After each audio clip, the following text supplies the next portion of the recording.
नमस्कार प्यारे साथियों, स्वागत है आपका अपने YouTube चैनल सिलेक्शन तक में। जैसा कि दोस्तों हमने पिछली वीडियो में दिल्ली सल्तनत काल का चौथा वंश सैयद वंश कंप्लीट किया था। आज की वीडियो में हम पढ़ेंगे दिल्ली सल्तनत काल का पांचवा वंश और अंतिम वंश, जिसको दोस्तों लोधी वंश के नाम से जाना जाता है। लोधी वंश की स्थापना सैयद वंश का अंत करके की गई थी बहलोल के द्वारा। अब आज की वीडियो में स्टार्ट करते हैं लोधी वंश। लोधी वंश की स्थापना दोस्तों 1451 में बहलोल लोधी के द्वारा की गई थी और लोधी वंश में भी 3 शासकों ने ही शासन किए थे। पहला जो इसका संस्थापक होता है वो होता है बहलोल लोधी। बहलोल लोधी के बाद जो अगला शासक बनता है निजाम खां, और निजाम खान को ही दोस्तों सिकंदर लोधी के नाम से जाना जाता है। इसका जो अंतिम शासक माना जाता है वो होता है इब्राहिम लोधी।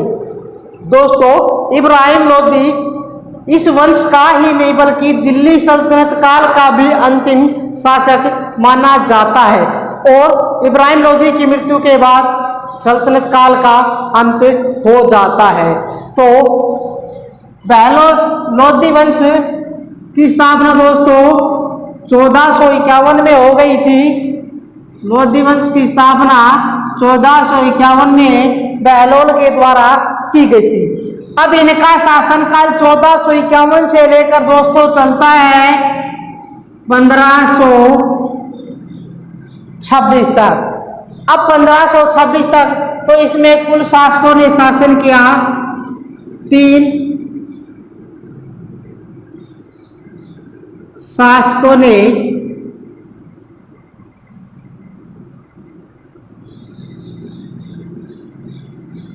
शासन किया। जो पहला जो इसका इस वंश का शासक आता है दोस्तों उसको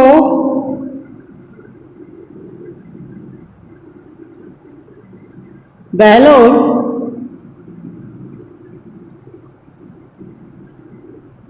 लोधी के नाम से जाना जाता है। जो अगला शासक आता है वो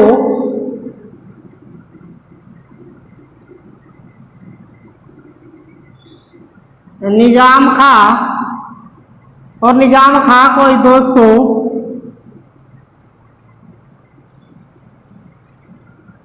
सिकंदर लोधी के नाम से जाना जाता है। और इस वंश का जो अंतिम शासक आता है वो होता है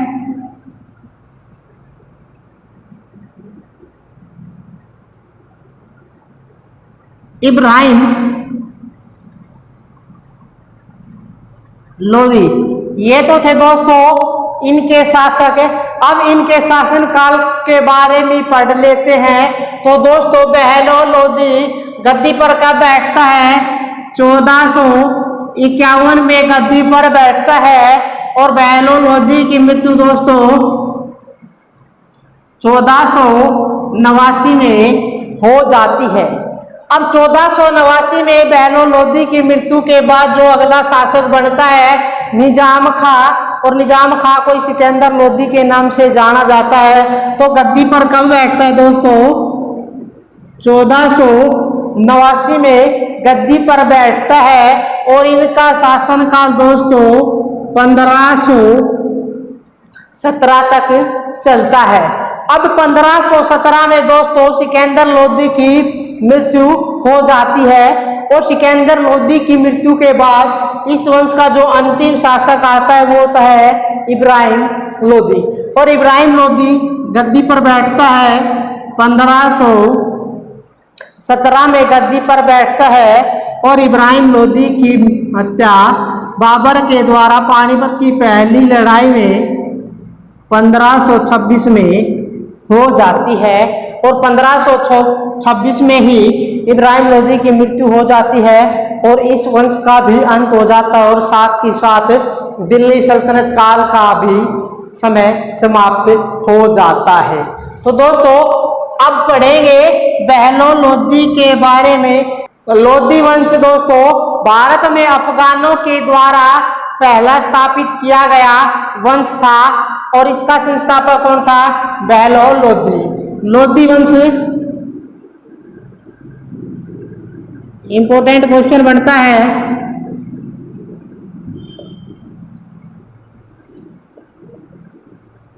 भारत में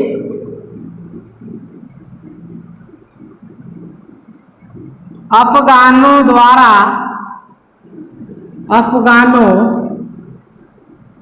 द्वारा स्थापित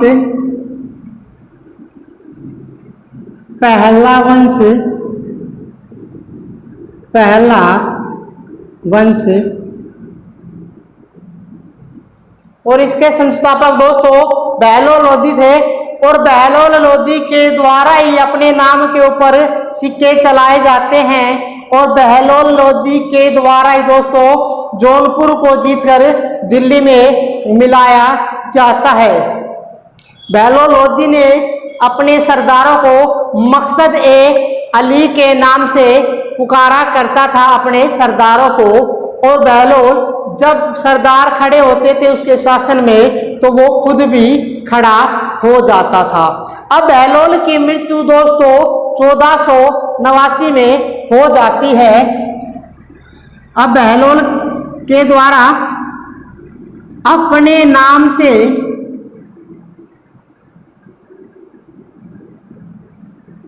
सिक्के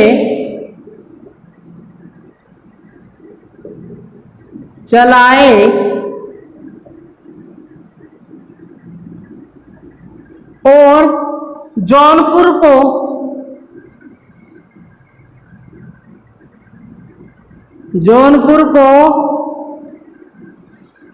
दिल्ली में मिलाया गया। जौनपुर को दिल्ली में मिलाया गया। अगला जो पॉइंट आता है बहलोल अपने सरदारों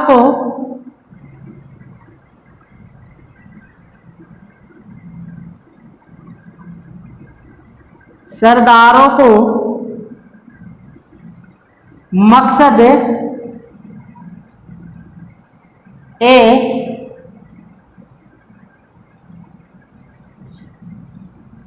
अली के नाम से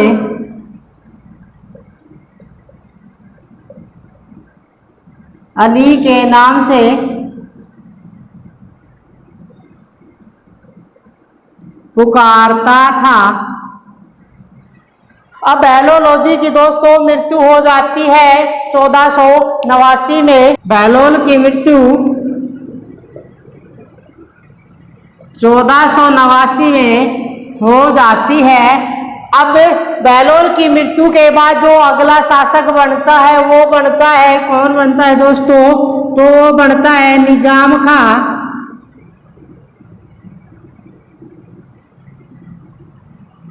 और निजाम खान को दोस्तों सिकंदर के नाम से जाना जाता है। अब सिकंदर लोधी गद्दी पर बैठा 1489 में और शासन काल चला 1517 में। अब सिकंदर गद्दी पर बैठ गया 1489 में और शासन चला 1517 तक। अब सिकंदर लोधी दोस्तों इस वंश का सबसे सर्वश्रेष्ठ शासक माना जाता है। सिकंदर लोधी के द्वारा यमुना नदी के किनारे एक शहर बसाया जाता है जिसको आगरा के नाम से जाना जाता है। और आगरा शहर की स्थापना 1504 में कर दी जाती है। और शहर की स्थापना की थी तो इन्होंने अपनी राजधानी भी आगरा को बनाया। तो सिकंदर लोधी के द्वारा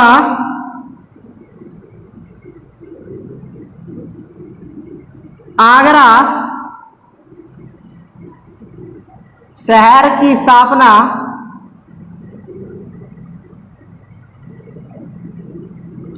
1504 में की गई। और राजधानी भी अपनी किसको बनाता है? तो दोस्तों राजधानी भी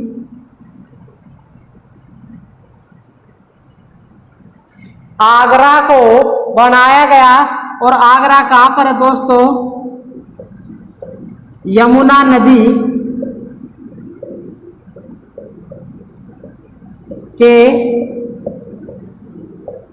किनारे स्थित है।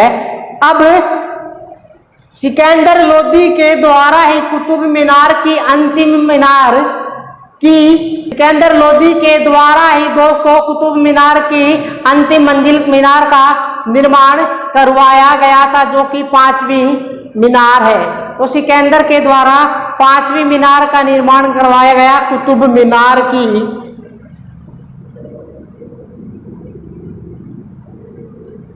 कुतुब मीनार की अंतिम मीनार का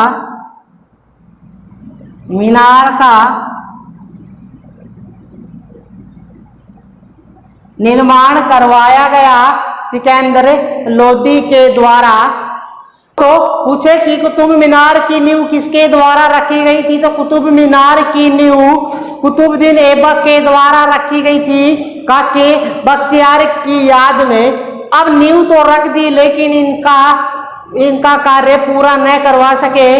कुतुब मीनार का कार्य इल्तुतमिश के द्वारा करवाया जाता है। अब भूकंप के कारण इनकी मीनार ध्वस्त हो जाती है और मीनार की मरम्मत करवाई जाती है फिरोज शाह तुगलक के द्वारा।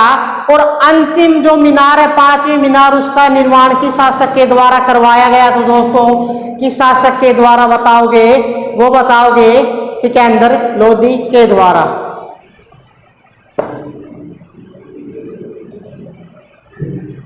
अब सिकंदर लोदी के द्वारा दोस्तों भूमि मापने की एक नई इकाई चलाई गई थी, जिसे गज ए सिकंदरी के नाम से जाना जाता था। अब सिकंदर लोदी ने अपने शासन में दोस्तों मुसलमान महिलाओं को पीरों की दरगाह पर जाने से रोक लगा दी थी। पीर की दरगाह पर जाने से महिलाओं पर रोक लगाने वाला शासक कौन बताओगे दोस्तों, सिकंदर लोदी। अब सिकंदर लोदी के द्वारा ही दोस्तों नगरकोट के ज्वालामुखी मंदिर की मूर्ति को तोड़कर कसाईयों को दे दिया ताकि उसमें मांस को तौल सके। अब सिकंदर लोदी की मृत्यु भी दोस्तों हो जाती है 1517 में गले की बीमारी से।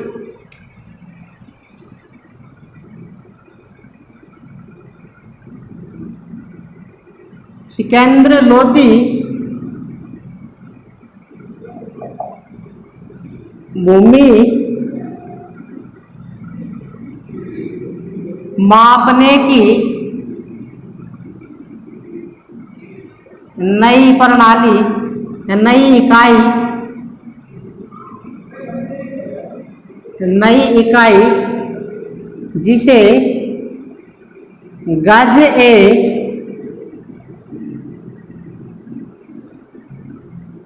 सिकंदरी के नाम से जाना जाता है,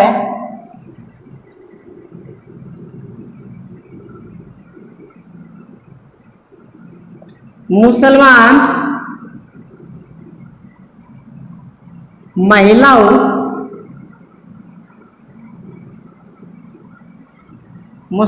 महिलाओं को दरगाह व मजार पर जाने से रोक लगाई गई। सिकंदर लोदी के द्वारा अब नगरकोट में ज्वालामुखी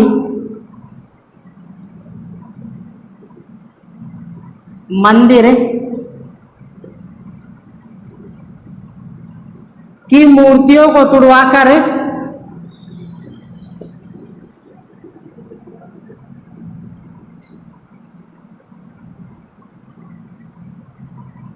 कसाईयों को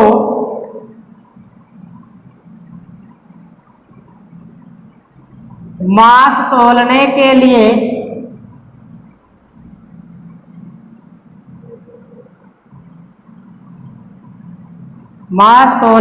लिए दे दिया।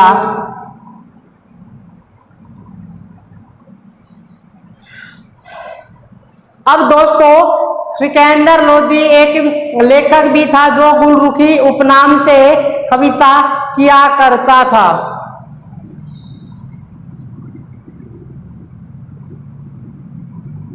सिकंदर लोदी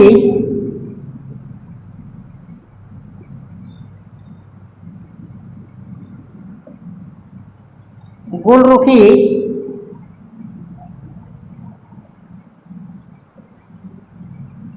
उपनाम से कविता किया करता था। अब दोस्तों सिकंदर लोदी की मृत्यु हो जाती है 1517 में गले की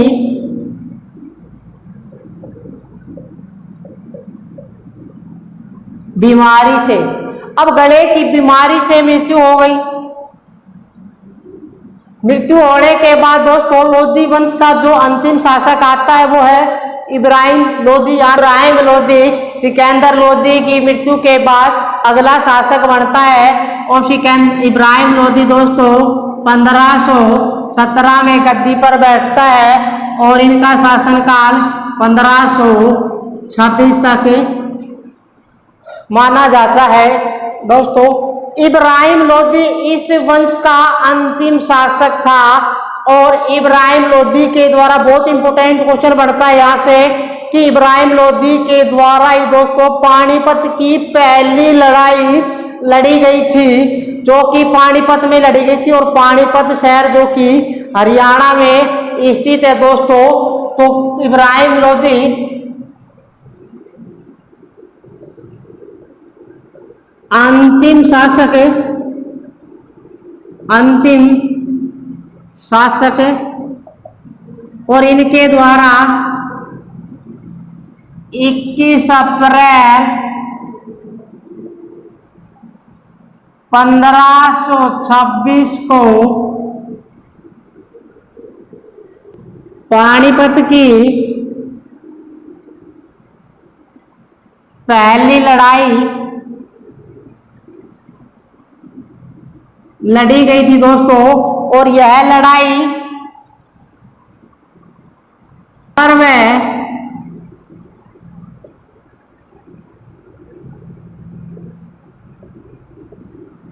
इब्राहिम लोदी के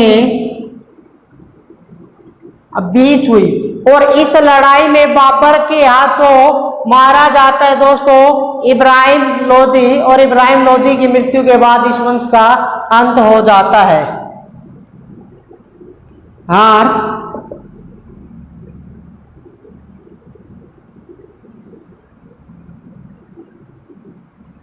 इब्राहिम लोदी की होती है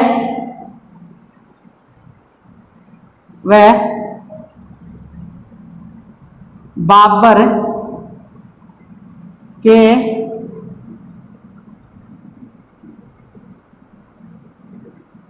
हाथों मारा गया।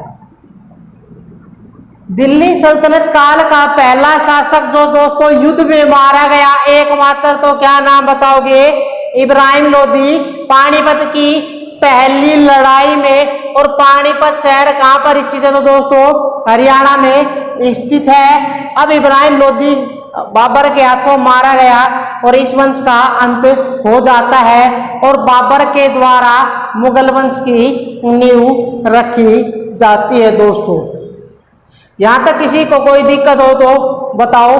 बहुत इंपॉर्टेंट क्वेश्चन है। पानीपत की लड़ाई, 3 लड़ाई हुई थी पानीपत की। 1526 में पहली, दूसरी लड़ाई दोस्तों 1556 में और पानीपत की तीसरी लड़ाई होती है 1761 में। तीनों लड़ाइयां पढ़ाएंगे दोस्तों। अब पानीपत की लड़ाई के बाद बाबर के द्वारा एक मस्जिद बनवाई जाती है जिसे काबुली मस्जिद कहा जाता है। बहुत इंपॉर्टेंट क्वेश्चन है, हरियाणा सब इंस्पेक्टर में आया हुआ क्वेश्चन है कि काबुली मस्जिद कहाँ पर स्थित है। तो दोस्तों कहाँ पर बताओगे, वो भी पानीपत में स्थित है। आज के लिए इतना ही, धन्यवाद।